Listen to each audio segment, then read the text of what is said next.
ಎಲ್ಲರಿಗೂ ನಮಸ್ಕಾರ. ರುಚಿ ಅಡುಗೆಗೆ ಸ್ವಾಗತ. ಸಂಜೆ ಸ್ನ್ಯಾಕ್ಸ್ ತಿನ್ನಬೇಕು ಅಂತಿರುತ್ತೆ, ಆದರೆ ಬೇಗನೆ ಮಾಡಬೇಕು ಅಂತ ಇರುತ್ತೆ. 5 ನಿಮಿಷದಲ್ಲಿ ಒಂದು ಸ್ನ್ಯಾಕ್ಸ್ನ ನಾನು ಹೇಗೆ ಮಾಡೋದು ಅಂತ ನಿಮಗೆ ಹೇಳ್ಕೊಡ್ತೀನಿ. ತುಂಬಾ ರುಚಿಯಾಗಿರುತ್ತೆ, ಬೇಗನೆ ಆಗೋಗುತ್ತೆ.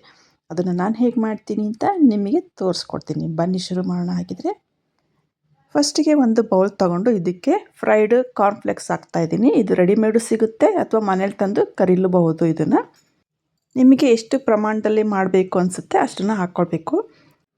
ಇದು ಕರೆದಿರೋ ಕಡಲೆ ಬೀಜ, ರೆಡಿಮೇಡ್ ಆದರೂ ಹಾಕ್ಕೊಳ್ಬೋದು. ಸ್ವಲ್ಪ ಅಚ್ಚ ಖಾರದ ಪುಡಿ ನಿಮ್ಮ ರುಚಿಗೆ ತಕ್ಕಂಗೆ ಹಾಕ್ಕೊಳ್ಳಿ. ರುಚಿಗೆ ತಕ್ಕಷ್ಟು ಉಪ್ಪು, ಕಾಳು ಮೆಣಸಿನ ಪುಡಿ ಸ್ವಲ್ಪ ಹಾಕ್ಕೊಳ್ತಾ ಇದ್ದೀನಿ. ಚಾಟ್ ಮಸಾಲ ಹಾಕ್ಕೊಳ್ತಾ ಇದ್ದೀನಿ. ಇದಿಲ್ಲ ಅಂದರೆ ನಿಂಬೆಹಣ್ಣಿನ ರಸ ಕೂಡ ಹಾಕ್ಕೊಳ್ಬಹುದು.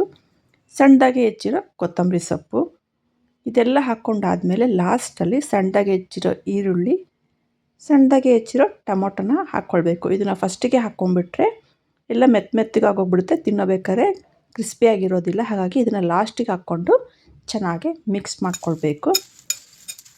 ಮಿಕ್ಸ್ ಮಾಡ್ಕೊಳ್ತಿದ್ದಂಗೆ ಸರ್ವ್ ಮಾಡಬೇಕು. ಇಲ್ಲಾಂದರೆ ಈರುಳ್ಳಿ ಟೊಮೊಟೊ ಎಲ್ಲ ಹಾಕಿರ್ತೀವಲ್ಲ, ಮೆತ್ತೆ ಆಗುತ್ತೆ. ಕ್ರಿಸ್ಪಿಯಾಗಿರ್ಬೇಕಾದ್ರೆ ನೀವು ತಿನ್ನಬೇಕು. ನೋಡಿ, ಇವಾಗ ಚೆನ್ನಾಗಿ ಕಲಿಸ್ಕೊಂಡಿದ್ದು ಆಗಿದೆ. ಒಂದು ಪ್ಲೇಟಿಗೆ ಹಾಕ್ಕೊಂಡು ತಿನ್ನೋದಷ್ಟೇ. ಇದನ್ನು ನೋಡಿ ಆಯ್ತಲ್ವ. 5 ನಿಮಿಷದಲ್ಲಿ ಈ ಥರ 5 ನಿಮಿಷದಲ್ಲಿ ಮಾಡಿಕೊಂಡು ತಿನ್ಬಹುದು ಬೇಗನೆ. ಇದಕ್ಕೆ ಬೇಕಿದ್ರೆ ಸೇವ್ ಕೂಡ ಹಾಕ್ಕೊಳ್ಬೋದು. ನಾನು ಸಿಂಪಲ್ಲಾಗಿರಲಿ ಅಂತ ಈ ಥರ ತೋರಿಸಿದ್ದೀನಿ.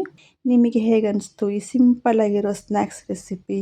ಈ ರೆಸಿಪಿ ನಿಮಗೆ ಇಷ್ಟ ಆಗಿದ್ರೆ ಶೇರ್ ಮಾಡಿ, ಲೈಕ್ ಮಾಡಿ, ಕಮೆಂಟ್ ಮಾಡಿ. ಹಾಗೆ ಹೊಸದಾಗಿ ನಮ್ಮ ಚಾನಲ್ ಯಾರ್ಯಾರು ನೋಡ್ತಿದ್ದೀರಾ ಅವರೆಲ್ಲ ಸಬ್ಸ್ಕ್ರೈಬ್ ಮಾಡಿ. Thank you.